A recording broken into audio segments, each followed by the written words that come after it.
আসসালামু আলাইকুম ভিউয়ার্স, কেমন আছেন সবাই? আশা করি ভালো আছেন। বিশেষ করে আমার প্রাণপ্রিয় শিক্ষার্থীবৃন্দ, সবার প্রতি সালাম ও শুভেচ্ছা বিনিময় করে আজকের নতুন পর্ব শুরু করতে যাচ্ছি। আমাদের আলোচনা হলো রাইট ফর্ম অফ ভার্বস, ক্রিয়ার সঠিক রূপ নির্ণয়। তো বন্ধুরা, আমাদের আলোচ্য বিষয় কোথায় ভার্বের প্রেজেন্ট ফর্ম বসে তা নিয়ে আমরা আলোচনা করতে যাচ্ছি। তো আলোচনার বিষয় যেহেতু তাহলে এখানে আমরা ইতিপূর্বে কন্ডিশনাল তো যাই হোক, ইফ ক্লোজটি কী বলা হয়? ইফ ক্লোজটি প্রেজেন্ট ইনডিফিনিট থাকলে, তার মানে কি? ইফ ক্লোজটি আছে কোন টেন্সে? প্রেজেন্ট ইনডিফিনিট টেন্সে। তাহলে কি হবে? পরের ক্লোজটি সাধারণত ফিউচার ইনডিফিনিট হয়। তাহলে বোঝা গেল ইফ ক্লোজটি প্রেজেন্ট ইনডিফিনিট আছে, তার মানে পরের ক্লোজটি ফিউচার ইনডিফিনিট হবে আনডাউটেডলি, নিঃসন্দেহে। কিন্তু কখনো কখনো আবার কি প্রেজেন্ট ইনডিফিনিটও হতে পারে পরের ক্লোজটি। যেমন ইফ ইউ কাম, তাহলে present indefinite. If you are tired, present indefinite, দুটাই কিন্তু। তাহলে ইফ ক্লোজটা কোন টেন্সে আছে? Present indefinite. If you come, তারপরে আই ড্যাশ গো, তাহলে কী হবে? I shall go, future indefinite. এটা স্বাভাবিক। কিন্তু কখনো কখনো হতে পারে ব্যতিক্রম। সেটা কি? 2 নম্বরে কী লেখা হলো? ইফ ইউ আর টায়ার্ড, যদি ক্লান্ত হয়ে থাকো, প্রেজেন্ট ইনডিফিনিট, তাহলে টেক রেস্ট, বিশ্রাম নাও। এখানে কিন্তু ইউ শুড হাইডেন আছে, গোপনে আছে, কোনো সমস্যা নেই, এভাবে হবে কিন্তু বাক্যটি। সেকেন্ড যে মজার পর আমরা শেষ করে নিলাম। সেকেন্ড সূত্রে আসি। ইফ ক্লোজটি যদি পাস্ট ইনডিফিনিট থাকে, ইফ ক্লোজটি কি? ইফ ক্লোজটি যদি পাস্ট ইনডিফিনিট থাকে, তাহলে পরের ক্লোজটি কি? পাস্ট কন্ডিশনাল হয়।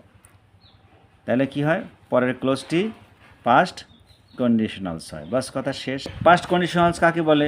Subject plus would, could, might. Past conditional কিন্তু কি? Subject plus would, could, might plus ভার্বের কোন ফর্ম? প্রেজেন্ট ফর্ম হয়। ভার্বের প্রেজেন্ট ফর্ম হয়। তো এক্সাম্পলে দেখে নিই কী লেখা হলো। এক্সাম্পলে লেখা আছে ইফ উই স্টাডিড ওয়েল, আমরা যদি ভালো করে পড়ি। তো কোন টেন্সে আছে? স্টাডিড, পাস্ট ফর্ম কিন্তু, পাস্ট ইনডিফিনিট। উই পাস, তাহলে কি? We would pass. Would, could, might যে কোনো একটা দেওয়া যেতে পারে, তবে উডের ব্যবহার বেশি মাধুর্যপূর্ণ বিষয় উড ব্যবহার করবেন। এটা পরামর্শ থাকলো, উপদেশ নয়। যেহেতু বাক্য মাধুর্যপূর্ণতা আসে, সেই জন্যই বলা হলো। তো বন্ধুরা, 3 নাম্বার সর্বশেষ আজকের আলোচনার সর্বশেষ সূত্রটা কী? সেটা so that, in order that. So that অথবা ইন অর্ডার দ্যাট, এটা মনে রাখতে হবে। So that, in order that এর দ্বারা দুটি ক্লোজ সংযুক্ত থাকলে কী করতে হবে? দ্বিতীয় ক্লোজে যে ভার্বটা আমি বসাবো, সেক্ষেত্রে খেয়াল রাখতে হবে প্রথম ক্লোজের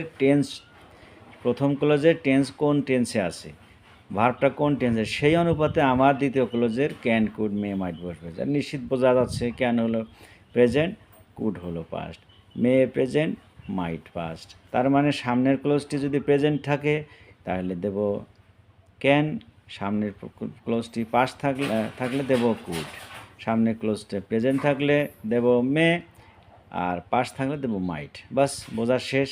তা ধন্যবাদ বন্ধুরা। তাহলে ভার্বের কী করতে হবে? মনে রাখতে হবে ক্যান, কুড, শ্যাল, শুড, মে, মাইট, এগুলো তো মোডাল ভার্ব। এদের পরের ভার্বটা কী হয়? প্রেজেন্ট ইনডিফিনিট বা প্রেজেন্ট ফর্ম।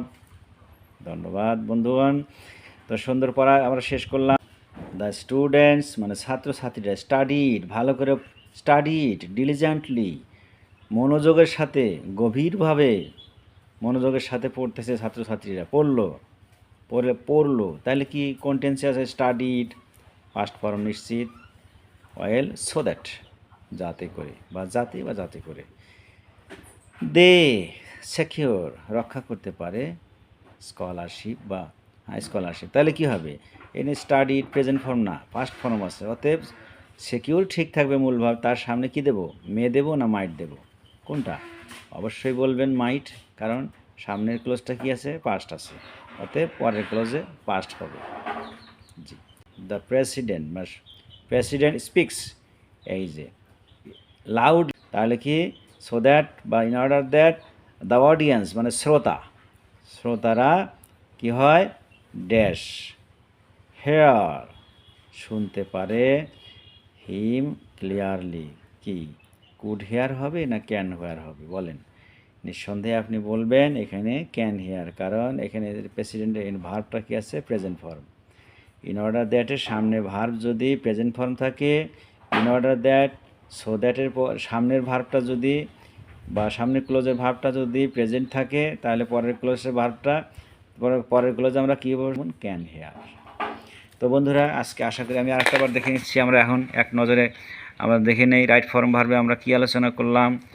তা আমরা আলোচনা করেছি ইফ ক্লোজটি প্রেজেন্ট ইনডিফিনিট থাকলে পরের ক্লোজটি ফিউচার ইনডিফিনিট হয়, আবার পরের ক্লোজটি প্রেজেন্ট ফর্মও হতে পারে। ইফ ক্লোজটি পাস্ট ইনডিফিনিট থাকলে পরের ক্লোজটি পাস্ট কন্ডিশনাল হয়, ওটা দেখলাম। পাস্ট কন্ডিশনাল কি? Subject plus would could might, subject plus would could might plus ভার্বের প্রেজেন্ট ফর্ম। কেন প্রেজেন্ট ফর্ম হবে? যেহেতু উড কুড মাইট এগুলো মোডাল ভার্ব, আর মোডাল ভার্বের পরের ভার্বটা প্রেজেন্ট ফর্ম হয়। জি, 3 নম্বরে কি? So that, in order that, যেটা আমরা আলোচনা করে খুব সুন্দর করে বুঝে নিয়েছি। বন্ধুরা, ভিডিওটি ভালো লেগে থাকে কার্পণ্যত না করে সাবস্ক্রাইব করুন, বেল আইকন চাপুন, বেশি বেশি লাইক শেয়ার কমেন্ট করে আমাদের পাশে থাকুন। আগামী 4র্থ নম্বর পর্বে দেখা হচ্ছে ইনশাআল্লাহ। সে পর্যন্ত ভালো থাকবেন। আল্লাহ হাফেজ। আসসালামু আলাইকুম।